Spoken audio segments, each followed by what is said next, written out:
615 BNA. We got that fly DNA. It's our Delian Foundations. And we appreciate your patience. Don't bring trouble around my way. Welcome to the MC2MC podcast. I'm your lovely host, Bandito. My name is Adeli, and our special guest today is Mr. B. Mr. B, the president right here. Man, how you feeling, man? Mr. B for Prez, man, today's a big day. We still are undecided within the election, but I'm feeling phenomenal regardless of the climate of the economy. I'm still feeling really That's good. That's beautiful, man.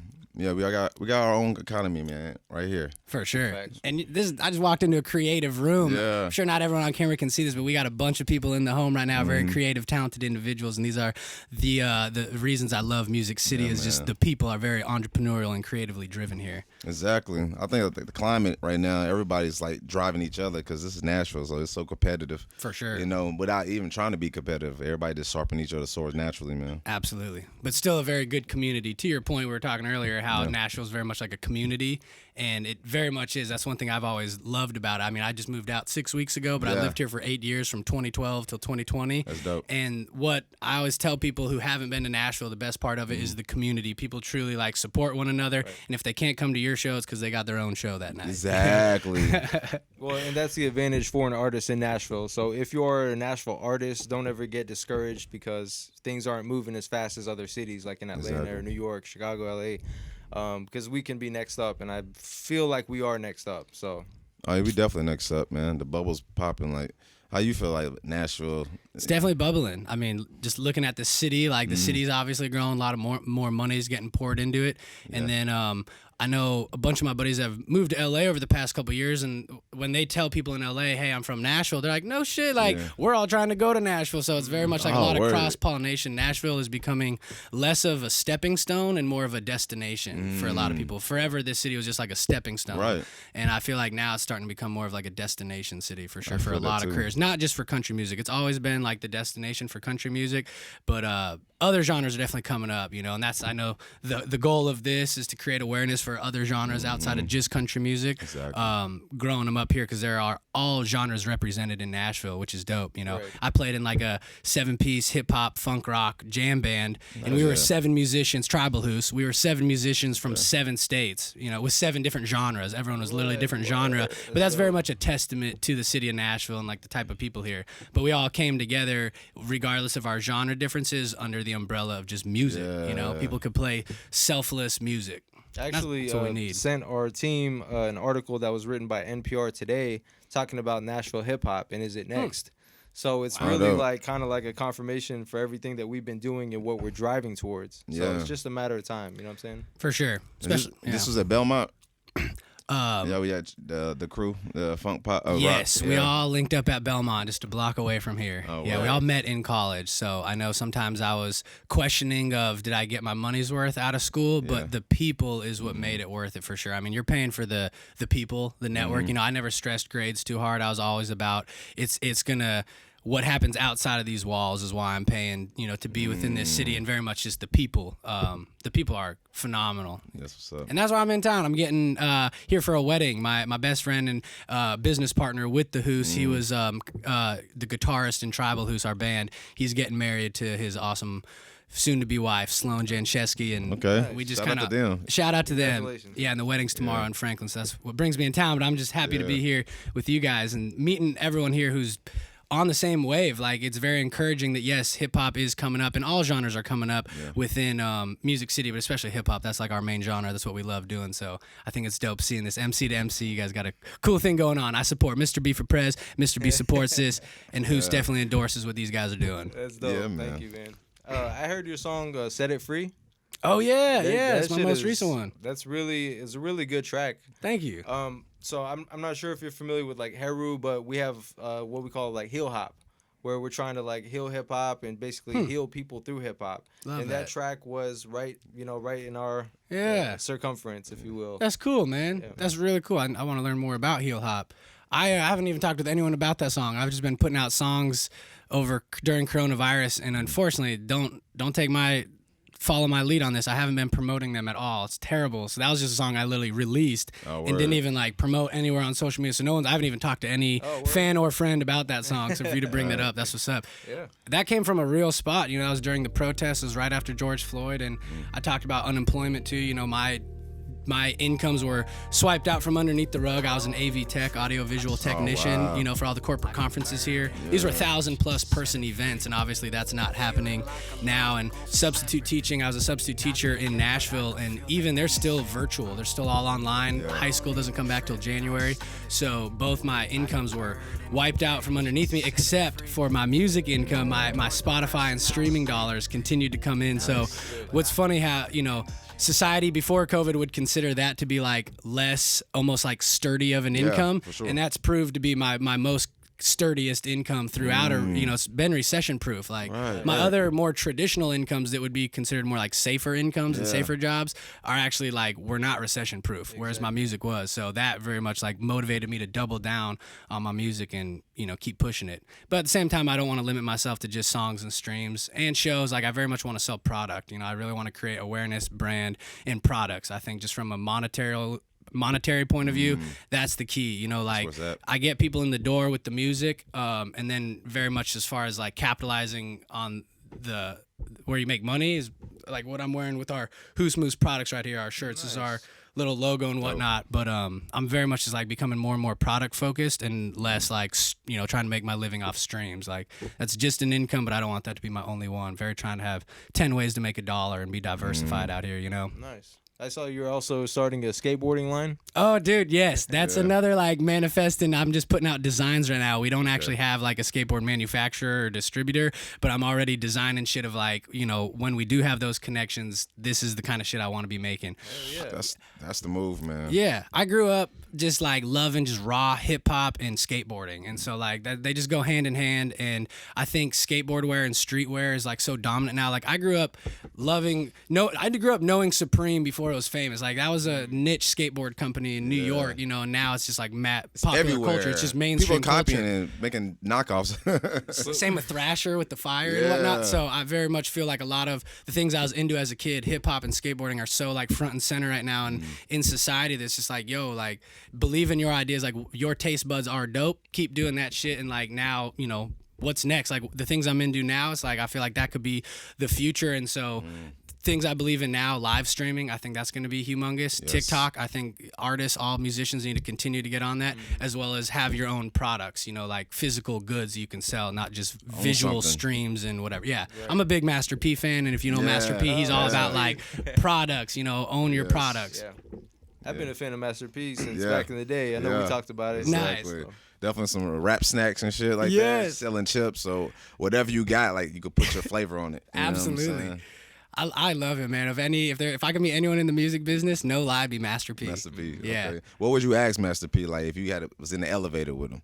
Wow. Oh, an elevator, so I only get like 30 seconds? Yeah, man. You know what I would do? Like real talk, if I only had a 30-second with him, because I wish I could actually like sit down and talk, but if I only had a quick 30 seconds, I'd give a brief, hey man, young artists coming up, trying to own my own products like you, will you say a prayer over me? Because I know he is a believer in God as well, and I am too. That's another thing what I like about him. He's always, you know, he's not afraid of his faith in God. No, you know, he not at talks about like put your faith in God, and I very do believe that. Like I don't put my trust in humans. I'm not even gonna put it in just my own human self. Like I do have trust in myself, but really like where my confidence comes from is knowing, you know, like God, like he really very much wants to help us, and so I would just have him just see if he'd pray for me, because I think he would, and I feel like whatever he would say in that moment would just be powerful. It would stick with me. That's a unique answer, man.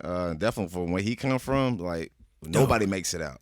Like it's a miracle. Projects, even his manager was saying it's a miracle he even made it from the projects he made it from. You know what I'm saying? Man, know your projects. It's like Calio. So for him to even go from that, from his best friend dying, his cousin dying, for everybody around him like this passing away, his brother, his grandfather. Incredible. Yeah, man. So it's a miracle he's even where he's at right now. Incredible. Inspiration, man. And then he gets offered $1 million by Jimmy Iovine, and he still turns it down. Yeah. And he said, because I love it, and this is a divergent between most artists. Most artists are just be like, oh hell yeah, $1 million, especially coming from the projects. Like I never touched $1 million, I never seen $1 million, of course. But what he said was, if they think I'm worth $1 million, how much you think I'm really worth? Exactly. If he's willing to give me one, I probably could get 10, you know, and just I love that mindset, you know. He like reverse engineered the music industry from that meeting. Totally. I mean, that's why Chance the Rapper just took meetings on meetings and meetings and meetings. Him and his manager Plain Pat.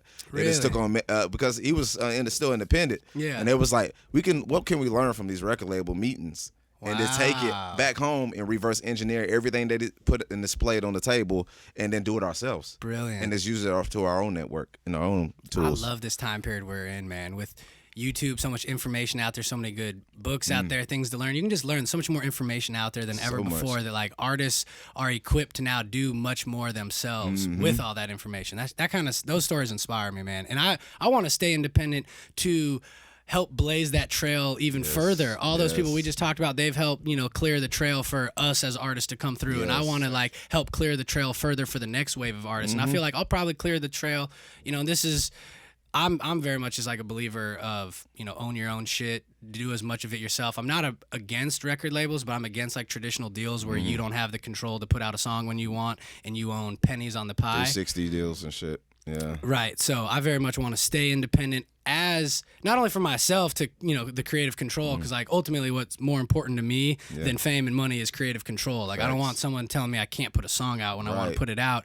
So I want to stay independent for that, but then also to be another inspiration that people look to, like a Chance the Rapper, Master P. I want them to all say Mr. B, like a Russ too, you know, where it's like, look what they did. I really want to create like a blueprint that people can follow. Like as I succeed, I want to put in writing how we've done it. I want to document how we've done it. I really like, part of what I want to do besides like succeeding is just I want to create a blueprint that others can follow, or like I want to share game and gems for other people to follow. That's very like important for me to do, and part of my story is like not just succeeding and like look at me, like no, like yo, here's how you can do it too. Here's what I did. Here's what I put in this. There's not like secrets to this, you know. Yeah, blaze your own trail, man. Like we just came up with a song, DIY. Oh yeah, yeah. So that's on the way, y'all. Own the Supply was the one, and we were the topic was like DIY. Exactly, do it yourself. Your verse killed it, bro. Me and Austin were rapping your verse afterwards. Foundito and I collabed on a song the other night, and that's kind of what brought this podcast about. I was, like I said, in town just for a wedding, staying with our producer, Austin Chaplin. We both have worked together with him, and he's like, told me about Foundita to come through, and you came in and stomped out your verse in 30, 45 minutes like how the pros do it. Yeah, man. I love that, man. I was honored. That's a good session, man. That was. It was dope. That was, definitely. So Own the Supply, I think, is what we'll call that song. Own the Supply is currently what it's called. All right, we may drop it like on a random day, you know what I'm saying? Exactly. But Mr. B and Foundito, be looking out for that one. That's going to be dope. And shout out to Austin Chaplin. I heard some of his music. Shout out. Dope producer. And on the independent route, that's what Haru's on. We own that like independent like mindset, even Upstate. So we like this like trying, you know what I'm saying, blaze trails for other people maybe on a different route than Master P, because he already did what he did. Nipsey Hussle already did what he did. So it's like they moved the envelope and pushed it so far, you know what I'm saying? Totally. Now it's up to us, the next generation, to kind of do the same thing. But I think it's going to be even more of a wave of independent artists. Like coming like 2025, 2030, it's going to be a whole nother generation that's going to do it different with social media more present. Absolutely. You know? Absolutely. And right now it's the best time, man. Everything's online. I completely agree. I've been going live on TikTok like 5 days a week, 4 or 5 days a week, trying to do it like consistently the 5 to 6 p.m. Mountain Standard Time. But I've realized that's been the best platform to go live on than any of them, because it's such organic discovery. People are scrolling on their For You page and then get dropped into your live, and people can tip you on that. So I just freestyle on. I just go on live and just freestyle. In fact, the other night when we did that song, I had the live on in the corner, so it was just like documenting the process. And technically, we made like 2 pennies, which, you know, I don't know if we don't split those, that. Yeah, exactly. But the idea is like, yo, all we did was put on a camera while we were recording. We didn't even really address the camera, and technically got tipped. You know, like give that more time as it's more followers, and that 2 pennies becomes $2, $20, $2,000. You know, 20,000. Like continuing to push that. I know a kid out in LA who makes over $2,000 a day going live, just playing his guitar. He's a guitarist. He doesn't even talk to the camera. He just plays his guitar for 2 hours. It's amazing. Incredible. Yeah, but he's consistent about it. He's done it for over 2 years, 5 days a week at like the same time, so you can tune in almost like a TV show, you know? Everybody got their own TV show right now, like IG, TikTok. You even inspired me to go live more. with the Nice. IG and stuff like that, because sure. people just want to see the process. Yes. They just want to see the journey. They just want to see. They don't want to see you perfect already or at the top. They just want to see like what did it take. For sure. Even if you're just fucking up in the studio, just yelling and mic checking. Right. They want to see that process because they don't know how you record, but they love the music. So true. So there's like, oh, I want to see how the fucking songs are Yeah. made. And then when we was like about like, okay, we go live recording a song.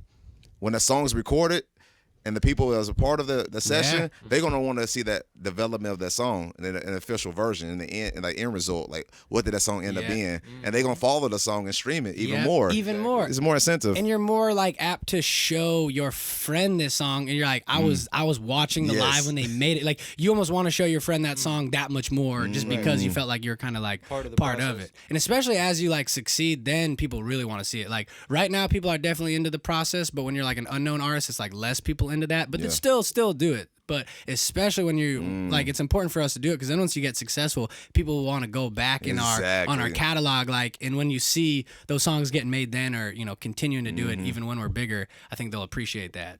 I think just share what we've learned, share the information we have. Like being in Music City, like every conversation we have just by chance is music related. I'm always picking up game, and it was once I got out I realized that's not happening in every city. I can't I don't just go to any city and there's people in the industry that I can talk it up and chop it up with. So it's important for us to do podcasts like this and share our information for all the people that maybe don't have all their friends that are like-minded people doing the industry too. Like the only like-minded people they can hang out with are people like us, in these types of podcasts. I know I feel that way now in Scottsdale. Like Scottsdale's dope, but it's not a music city. Like it's a great city to live in. I'm playing lots of golf. I'm loving the outdoors. But from like an industry point of view, it's not. I'm not doing much networking out there. Which is, I got to get more online, but then also I just love the fact that I can tune in to podcasts while I'm in those cities and still be picking up game from, great like-minded people in the business. So as far as your music, who are you influenced by?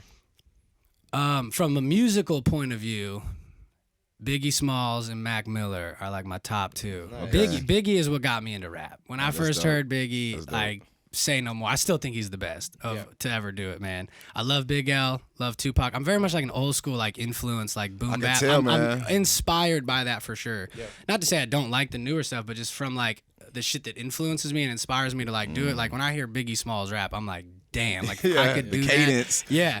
And I say Mac because, he was someone that looked like me that I felt like, wow, I can do it too. Like this dude's just filming YouTube videos with his homies. Like I can do that. Like I almost didn't think it was possible for me to make it until I saw like a Mac Miller. Yeah. It was more like a pipe dream, me just listening to Biggie. And then now it's like, okay, hold on. Like it is a different time period. Like YouTube, we can reach the people through the internet, so that's why I mentioned him too. But then from a business end, my answer would be different. From like who inspires me from a music business point of view, it would be like a Master P, Nipsey Hussle, even like a Tech Nine and his partner Travis O'Gane. Strange music, man. Yeah, they're incredible. Like what they do, and Tech Nine from a rapper point of view, he's incredible. Now, if I did sign to a label without being independent, it would be Strange Music. Strange Music, yeah, because they just have a variety of artists that cater to different audiences, and they have 3 compounds right now. Wow, this guy makes his own beer. Yeah, he got his own brewery.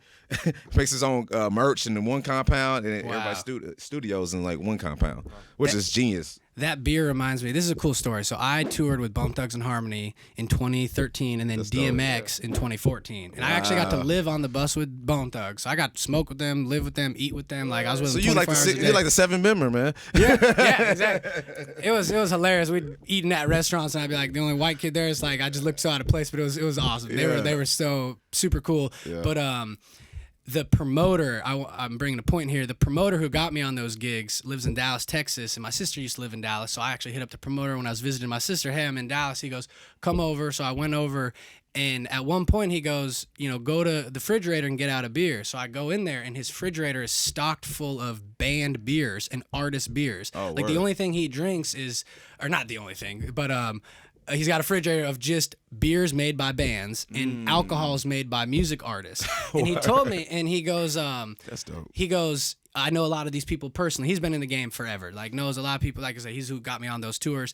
And he said, a lot of these people are making more money on their alcohol than they are in their shows. He's like, and I'm paying them their cut of the shows. So like I see what they make, you know, like And he told me like it's important to develop your brand and develop the products too. So even like little stories like that. Then when I hear that they got their own beer, it's like just product. You know, like get the awareness out there, get your name, your logo, whatever out there, and then capitalize on like products like that. But me just opening up a refrigerator to all those beers like stuck with me. You know, it's like that stuck with me. It's like wow, like these are bands that did their own beers and now they're making hella money. Nobody even thinks about like that avenue. No, like okay, that's a whole nother revenue stream. Like, can I get into that? Right. But if you like beer and you're an artist, it's like why not? You know what I'm saying? It's part of your lifestyle. Exactly. And so I'm not a beer drinker really, or an alcohol. I'm not really into alcohol. It's more like a social thing for me. But I do like to smoke weed, and I very much want to like put our logo on like bongs, lighters, ashtrays, wax pen batteries, roll like papers. Everything you could buy in a smoke shop, roll papers, exactly, and like.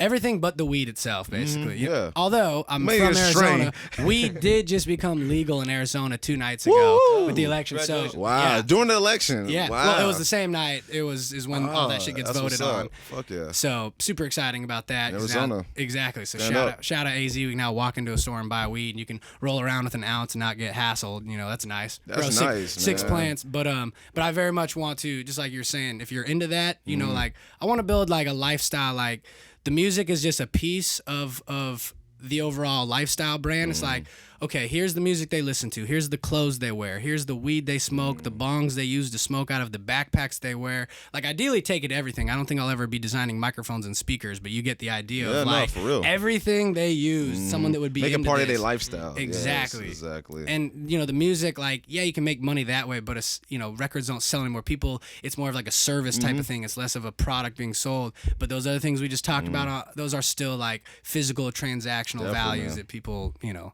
are used to still purchasing. So I just say that because it's important for artists to monetize their work. You know, it's important for us to like if you have all this awareness and you aren't making money, like that sucks, you know, like, because some people got money and no awareness, you know, and they would pay for awareness. Like I feel like with Hoos Moose, with our sticker, we're seen so everywhere. People see our sticker everywhere that if we don't capitalize on that awareness, like we're messing up. You know? People want to be a part of you. Like when they see you as an artist, they want to be like a part of your life. They want like, oh, how can I be a part of?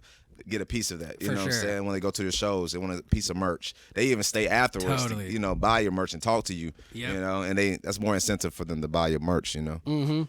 Well, speaking about Bone Thugs, who is the one that you connected with most, or any cool stories specifically?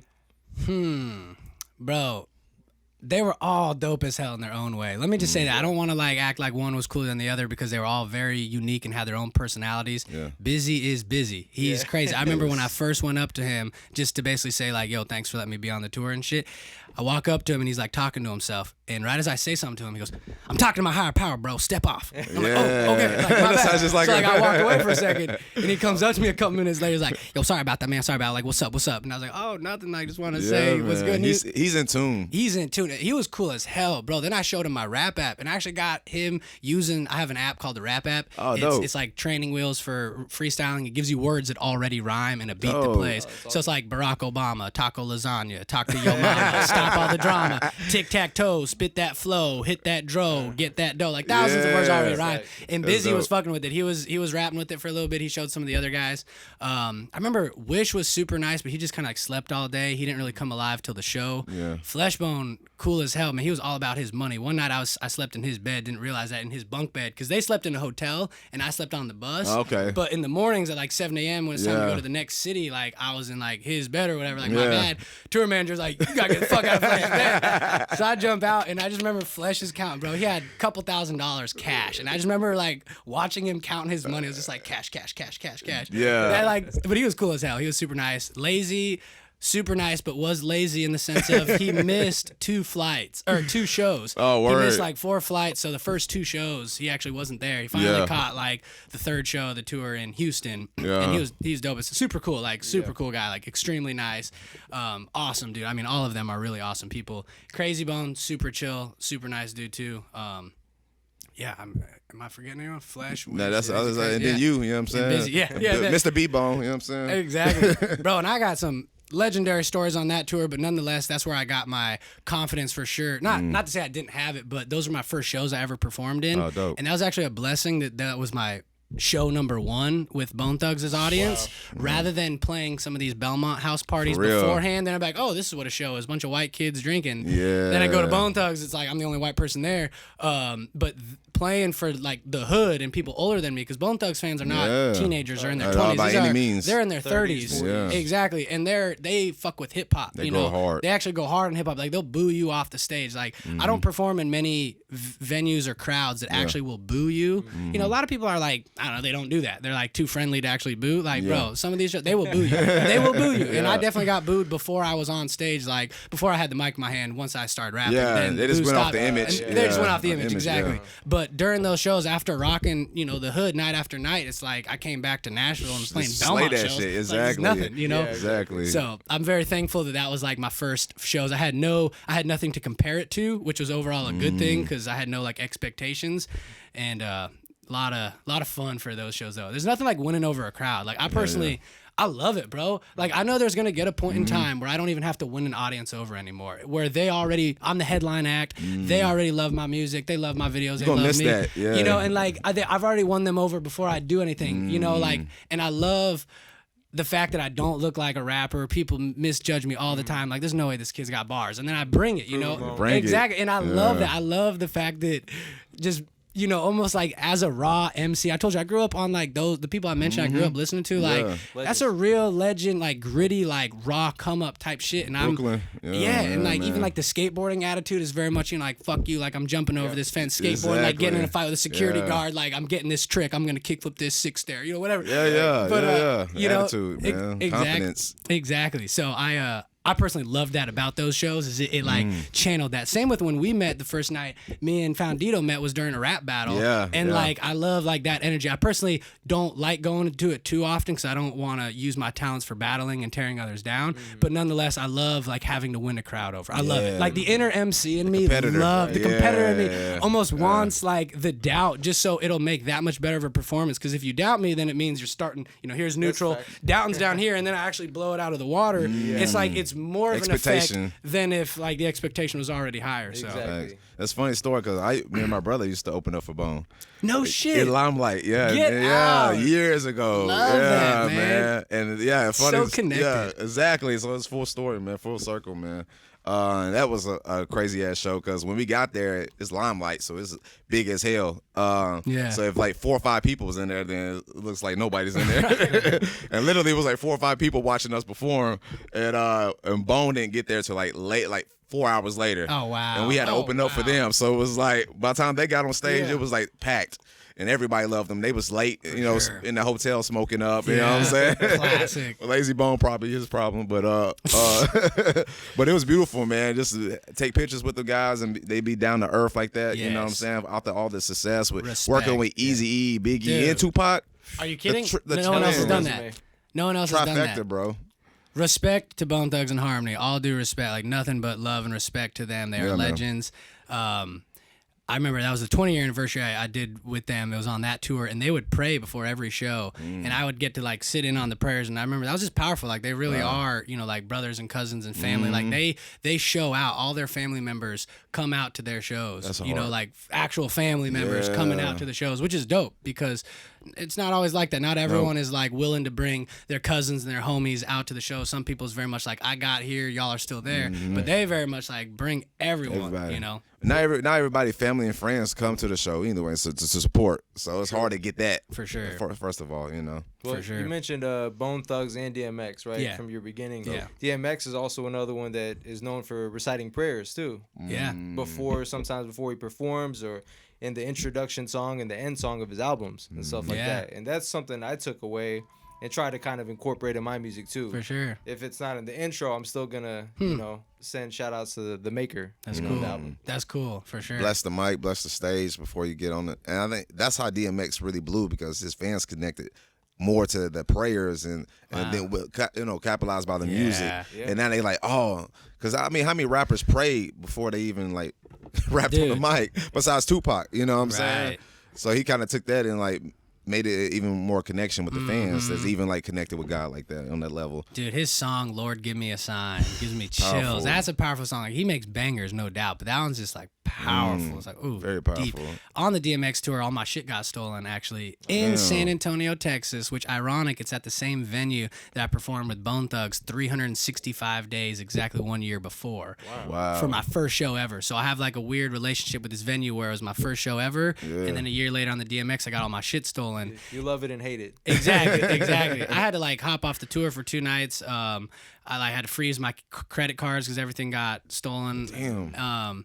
But I remember that night on shuffle of all songs, ironically, came on DMX, Lord Give Me a Sign. Whoa. And it just spoke to me, bro. That song that night just like was just like, yo, like it's gonna be okay. And you on tour with this guy. Yeah. And I had to hop off. So I'm like, the tourings continue. Like tour can't stop because, the opening act lost his shit. But I'm kind of like freaking out where I lost my laptop, so I couldn't even technically perform with it. But my sister also lived in Texas. She drove a couple hours, picked me up, brought me back to Dallas, and as luck would have it, the final show of the tour would be in Dallas. Wow. So I got to hop back on for the final night. I had, over those 2 or 3 nights, I had like the producer send me the beats to my email. So no lie, on my final show in Dallas, I had my iPhone like plugged into the jack, and I would just like open the email file and click the beat and then rap, bro. Hey, that's true MC right there, for man. Sure. That's a true MC. Dude, exactly. Like I will, if anyone ever asks me to rap, I will do it. I'm never going to deny rap, whether a beat or not. I prefer to have a beat. So please, like, if you're going to ask me to rap, I prefer to have a beat. But nonetheless, I will still do it because I truly, like, no matter the circumstances, I'm still going to do it. Like, with shows, there's always going to be something to go wrong. There's always an excuse to, like, why it's not perfect. But, like, I'm such a fucking raw performer, bro. Like, I'll still win a crowd even without a microphone. Like, I'll find a way. It builds character, man. It builds character. I mean, for sure. I remember years, because I grew up in the industry. So, okay. Growing up, you have people that all the time like rap. You say you see your MC rap, yep. and then you in the hood, like, you got another rapper who raps, rap against him. You know what I'm saying? Yeah, just put you on the spot all the time. So I used to be like freestyle is really free for real. And me and my brother just always constantly rapping for people and like old heads or whatever, and it's built character because it's like I can just go on the drop of the dime. I can actually sharpen my skills as an MC. You know what I'm saying? Absolutely. And it tests you every time because you got to have one locked in the chamber. Yeah, just like he had to spit for DMX one time, and he had to have one locked in the chamber, you know what I'm saying? Because DMX was like, give me a 16. Oh, let's go. On the spot. He said this, always keep a full clip. Damn, bro. Legendary. From the legend. So, yeah, absolutely. Definitely remember that. It's funny we all got that. Bone the connection. And Bone Thugs, I went to a few of their shows, and I met Lazy Bone, got to take a picture with them, too. So, we're right there, the same page with it, for sure. Facts. I feel like that's just a sign of just keep going. Like, keep going. Like, you're closer than you really might think. To all the artists, all the creators out there, just keep going. Like, if you quit, you definitely won't make it. So, like, the key to success is just keep going. I do believe that just shit opens up. Yeah, this is really random. I just feel like telling this, like, the night of the Bone Thugs show, my buddy named Russell, who's now in Brockhampton, the big rap group. Word. I fuck with Brockhampton. Yeah, man. He came. He grew up with me in Arizona and then moved to Texas and then linked up with the dudes who would go on to become Brockhampton. And he brought like 6 or 7 dudes with him that night, and we all met up backstage because I was in Houston where he was at.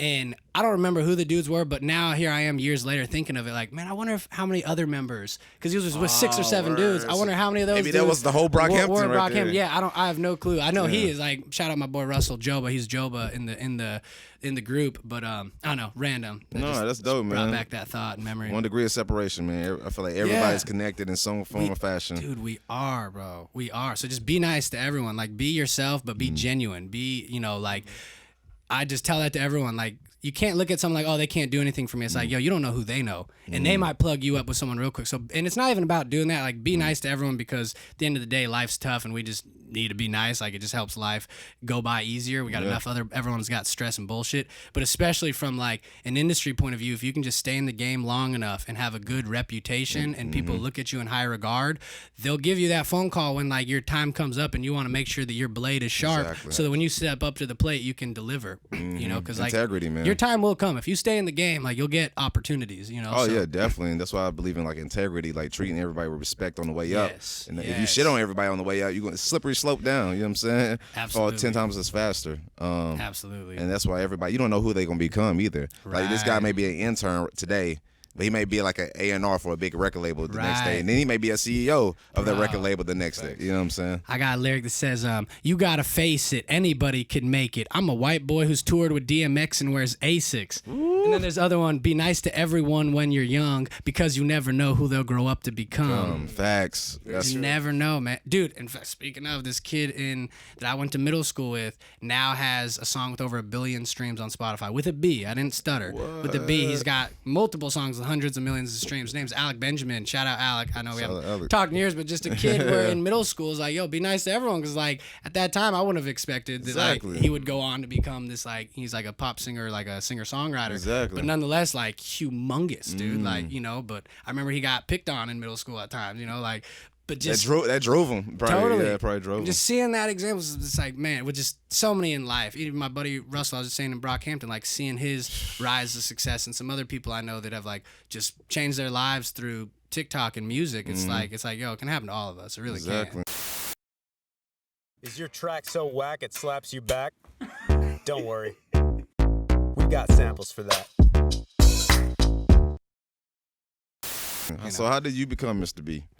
Mr. B, I just want to say that it's my initials backwards is the name. That's where the name comes from. My real name is Blake Robert Mankin, BRM. So backwards is MRB. That's where Mr. B comes from. And then it's also my message. Over time, I've realized, at first it was just initials. Then it became my message. Like, my message is to just be. Like, be you. Like, I'm at my best when I'm being. So for me to, like, slip into character and be Mr. B is just, yo, Blake, just be. Like, what's you? Like, what are you into? What do you like doing? Like, where are you actually at? Be that. Like, be you.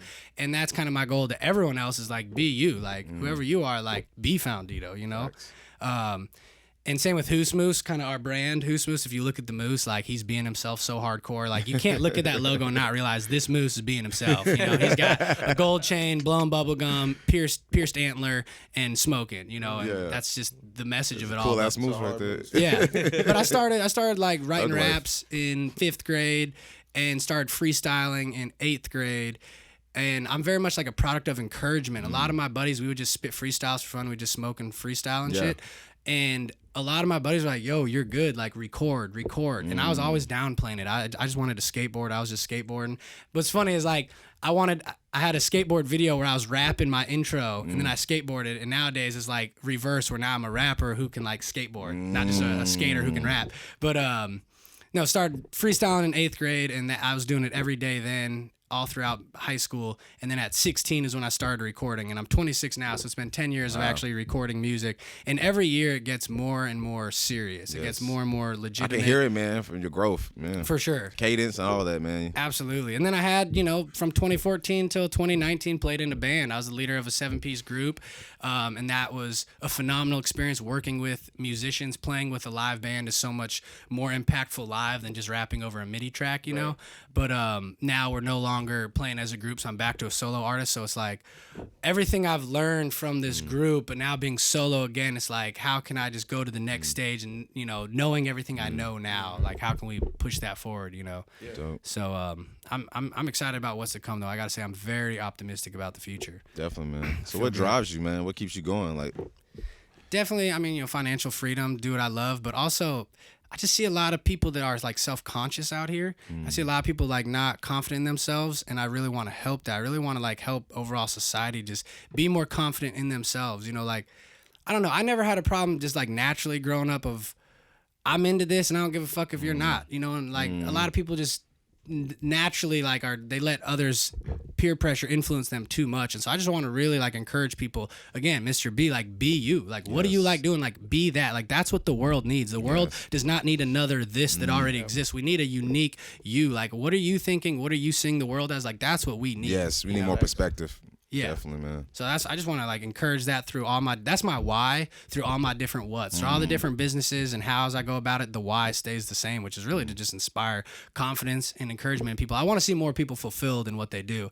and I think now we got a time period where people can make a living through the internet. Like there's so much more potential freedom working from home, working remotely. You can travel, hopefully. So I don't know. I just want to encourage people to do what they love and to go for it. I feel like there's a lot of people not going for it or not staying in the game long enough. So I want to encourage people to take the risk, and to the people that have taken the risk, I want to encourage them to stay in the fucking game. Yes. You know, and the best way I can really do that is for me to stay in the game and for me to succeed, and then, you know, then just be an example that people can look to. So I very much, not just for my own self, I know I answer that with, financial freedom, which totally, who doesn't want to have that, and, be able to travel and do what you want. But at the same time, I feel like a calling that, I don't know, I really feel in my heart that I can make it, and I feel that I could really help a lot of others realize that they can make it too. By someone like me making it can really make a lot of other people feel like, well, fuck, like he made it, like I can make it too. Exactly. Fuck, like just like Mac did you. What I'm exactly, saying? exactly. Like I want to be that for someone else. It's really just paying it forward. People inspired me. I want to inspire them, and it's by just keeping it real to you. And doing what you really love doing and truly believing in it, because people can tell. People can tell if you believe in it or not, like what you're doing. Yeah, that makes them believe in you. For sure. If you don't believe in it, they won't believe in it. They won't believe in it. I just feel like it's ultimately important right now to really stand your ground and be your own original artist, because there's so many clones out there. I know. So many, man. I mean, the trap movement I'm not a part of that. I could have been a part of that. I could jump on that flow, do that flow, but I'd rather just be myself. And if you fuck with it, you do. If you don't, you don't. Exactly. No, it's real. I mean, everybody got like something unique about them. But if they depress, I mean, if they oppress what makes them, it's kind of like a disservice to the whole society. Totally. Because it's like we don't see your perspective. That way you're not adding nothing or contributing to the society that we live in. Right. Yeah, by you shrinking yourself so that others feel better about themselves, like you're not making society better. Bro, I had to make a pact with myself. Me and my girl, we did it together, like not to dim our light around people. Because because we're shining, like we shining light, so it's like you got to shine bright enough to inspire the next person to shine bright for them. Totally. You know what I'm saying? Because it's like if you dim your light, who are you serving? No, exactly. Not even them, right? Because that's a disservice to them because they're not confident in themselves. Like I can't believe in myself, so exactly, definitely. And by you being yourself, you're unconsciously giving others permission to be themselves. Like when they realize this person being themselves, like you loosen up the mood around you.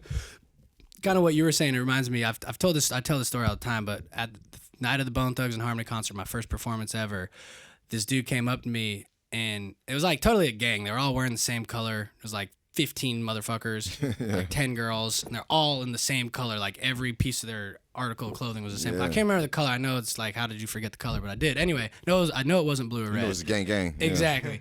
And anyway, basically, I'll cut long story short. The leader of the gang wanted to talk to me. I talked to him, and he goes, he's this big motherfucker, and it was a Hispanic gang. He goes, look around. And I look around. I'm in the back of the venue looking at 1,000 people in the venue, and he goes, you're the biggest gangster in this place. I was like, what? Like, no way, man, no way. He goes, nah, man. He goes, you see these motherfuckers? They're hiding behind their tattoos. They're hiding behind their chains. He goes, for you to get on stage, dressed how you're dressed, talking how you talk, that's fucking gangster, man. Wow. He goes, and then he said, and this is the real shit, he says to me, he goes, if you would have gotten on stage, dressed how we dress, try to talk how we talk, we would have booed you the fuck off stage, homie. Because I didn't come from that. Exactly. Like I'm a white suburban kid, and that's what I brought to the motherfucking table. But I killed it. Like I showed that there can be someone dope from the suburbs. Like no, for real. And someone that's not trying to be ghetto. Like I'm not. I didn't come that way. And because I grew up on hip hop, knowing the most important thing is authenticity. You got to keep it real. Like you are not hip hop if you're not keeping it real. That's hip hop, right? That's hip hop. Be yourself. Expression. Exactly. And so for him to tell me that was just hard. Like, bro, like I got solidified from him. Like I'm good. Yeah, like, you're good. I'm good. Like he just told me I'm biggest gangster in this place. And it's 15 motherfuckers. Yeah, exactly. Yeah. That's hard, man. I've heard Jay-Z say that before though too. He was like, if I can give any advice, be authentic. Yeah, so true. Don't try that's what got him to be that. Yeah, be authentic. Definitely. That's what we need, man. Being genuine. I mean, I feel like every artist that made us want to rap was super authentic. Totally. To themselves, like Tupac. Absolutely. And he had different modes and different characters, but at the same time, he was authentic to himself. Yes. Yeah. Each of those modes was authentic. Exactly. And he expressed it at every song, every mode. Yep. That's what I love about him is those different modes. He's got Hit 'Em Up, and then he's got Brenda's Got a Baby, or Dear Mama, thank you. Keep Your Head Up, and then All Eyes on Me, or whatever. Yeah. Can't See Me, all sorts. Right. Yeah. But those are real, and each of those is real, and I think the media a lot of times wants to like portray us as one thing. You're this.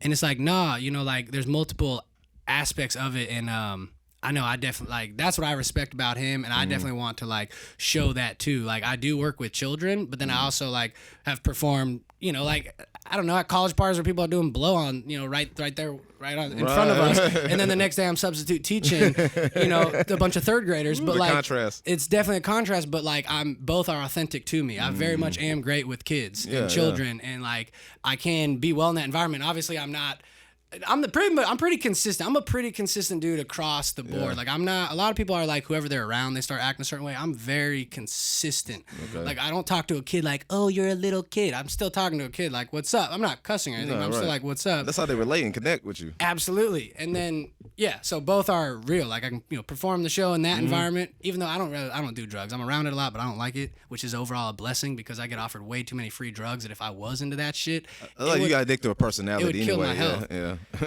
Yeah, so I don't even drink coffee. I'm just focused on. That's what's up, man. Hell yeah, man. Stay focused for real. Yeah. But both are authentic is what I want to say. Like Yeah. I don't want to get pushed in the corner of like I work with kids, and I don't want to get pushed in the corner of like I just rap. Like, and it's I think everyone can relate to that. Everyone's got different sides of them. Like you probably got a gangster side and like a philosophical side. Like both are real, Yeah. I studied philosophy in college, so you're right. Nice. I just picked that up. Socrates over here. So what's next for you, man? Like what's next for Mr. B? Probably move to LA once COVID's over. Is just to network out there, rub some shoulders out there. I developed a great Nashville network. I feel like now I can come here and just with a phone call can get in touch with who I need to get in touch with. I want to have that same ability in Los Angeles. I want to be able to go to that city and I got people I can stay with and I know people that I can work with when I'm in there. So I want to develop my network out there. That's definitely next, as well as growing up my TikTok and making a full-time living with my music. I make just under half of my living with my music, so I'm not That's an accomplishment. Yeah, I'm not a full-time musician yet, so definitely my goal is to be a full-time musician. Congratulations where I'm paying all my bills. Thank you. Yeah, I'm paying like a chunk of my bills, but not quite all of it. That's a success in itself, man. For sure. Totally. Not a lot of MCs or artists, period, can say that, especially now. Dude, and I've really, really lately, I was stressing myself out financially a lot until recently I started like actually looking at all the areas of life, and I realize I'm killing it. Even though I don't have the financial box checked, I'm happy. I have good relationship with my friends. I have good relationships with my family. Yeah, my spirituality with God, like that's on a good point right now. I eat healthy. I eat good. Like I don't have like really bad habits per se. So I'm like, I got so many good things going. Like I don't need a trip that my finances aren't like great right now. It's coming. Exactly, and that can come. But I realized in comparison to all those, the fact that everyone I love is healthy and I'm healthy and can walk, like. That's actually more important than if I had the money and couldn't. Bro, some of the richest people, man. Yeah, man, are happy. Yeah. You get a lot. I read this the other day where too many people get caught up in just achievement and not in like fulfillment. And if you aren't like aware of like, not only do I want to achieve some shit in life, but I also want to like be fulfilled within it. If you don't ever even consider like the fulfillment aspect, like you could very much become a very achieved person who's like unfulfilled, And I feel like saying this, we live in a do have be society. If I do this and have this, I'm gonna be that. It's like, no, bro, it's be do have. You got to start before you ask yourself like, what is it I need to do or what is it I need to have. It's who do I need to be. Be, do, have, not do, have, be. Everyone else like, if I do this and then have that, I'm going to be successful. I'm going to be Jay-Z. I'm going to be happy. It's like, bro, you could do what Jay-Z did, have what he has, and still not be him. But I like that. Starting with, be, do, have. Who is the person I need to be? Starting with that. And then what the fuck do I need to do? Like, so like, if I'm Mr. B, like, what do I need to be? I need to be a good person. I need to be someone a good role model that people can look to. I need to be a reliable person, a good communicator, both written and verbal. And someone who keeps it real and is consistently talking with people. I'm not like a ghost that, you can't ever get a hold of. I need to be that. Okay, then what I need to do, I need to be posting, recording, all those things. And then eventually I'll have what I need to have. But I don't know, I just felt like saying that because we live in such a society where people think if I do this and have this, then I'll be that. Yeah, it's man. like, bro, start with Suppose be. over here wilding out because you're hitting on the head with it. Yes, sir. No, thank you, bro. Thank you, super. Hell yeah, bro. Hell yeah. Mr. B's Hell man. yes, bro. Damn, that's great. Full circle. Yeah. Hey, infinite loop. Oh, and he's from Dallas too. So you were talking about Dallas. Yeah, we need to do a part 2 episode sometime. Get you on board. Get you mic'd up in here. For real, yeah, definitely. Yeah, he's usually our co-host as well. So okay, dope. Yeah, sick, definitely. Sick, so, man. This is awesome. I love what you guys are doing. I just want to say, like, I really support the shit out of this, and like support both y'all independently as well as like with what this podcast is and what you're doing. I like support the shit out of the mission. Thank you. So I'll be sharing about it, talking about it, and just supporting it. I just want you to know, like, I love what y'all are doing. Seriously, this is great. I love to see this shit. Appreciate it. And best of luck to you going forward with your music. Thank you. And where can we find your music? My name is at Mr. B Inspire online on social media, and then just Mr. B on every platform available that streams music. Wherever you listen to your music at, you can find Mr. B on there. Just definitely. Mr. B might not be the first one to pop up. Maybe look up Mr. B Perfect People, because that's my biggest song, and if you type in that, it'll for sure come up. Over 1 million streams, right? Over 1 million. Yeah, it's got over 1 million on YouTube on SoundCloud and Spotify. And then I got a song, just a video of me rapping at a drive-thru with 1 million on YouTube. So I guess, yeah. But you out here, yeah, you climbing, man. For sure. But that's where you can find me out on there. But at MRB Inspires, my name across the board, and just Mr. B online. And thank you for checking it out. If you guys do listen to it, I appreciate it. Definitely. What will be your legacy when you leave this earth? Definitely someone who left more than I took. I gave more than I took. I really want to be like looked at where they're like, yo, I can't believe he like just gave that to the public. I can't believe he just like let that happen like for free. Like, hold on. Like, I want to get really successful, really famous and successful and wealthy to where like motherfuckers just want a minute with me. And then I'm like, bro, I'm available. Like, you can actually come, if you come to Nashville or whatever city I'm in, you can like talk with me. We can actually sit down. I want to be available to people, but definitely someone who, left behind more than I took. I want to leave behind a dope school, like my own. If I had to design a school, what would that be? And I feel like even if that school itself doesn't necessarily take off, I feel like we're going to do a lot of things that other schools will copy. Like, I think humans are copycats. When you do something successfully, humans copy it. And I'm not trying to change education from the top down. I'm trying to do it from the bottom up. I'm trying to basically get rich independently so I can do a school that I want to do. Kind of like Elon got rich independently so he could build the spaceship and the cars that he wanted to make himself without having to report to anyone else. Ideally, I want to do that, but just within a school. Because I got ideas where it's just like, the traditional, I won't get funding from a traditional means. So I'm going to have to, so definitely I want to leave behind a school and just someone that inspired people to like fucking go for it. Just another artist among all these great artists that we look to inspire us. Just another story of someone who went for it, and made it happen and didn't stop. Mr. B Inspired. Exactly. Man, this is MC2MC Podcast. Been a dope honor. Bless up. Thank you for having me. Out. Thank you, guys. I'm your lovely host, Fondito. This is Ardeli and Mr. B. My man. Yes, sir. Appreciate it, guys. Thank you. Peace. Peace out. All right, guys. Thank you so much for watching. If you liked the episode, leave us a thumbs up and comment below if you have any ideas on what we can do next time. Please subscribe and hit the notification. MC2MC give you motivation. Heru, heru.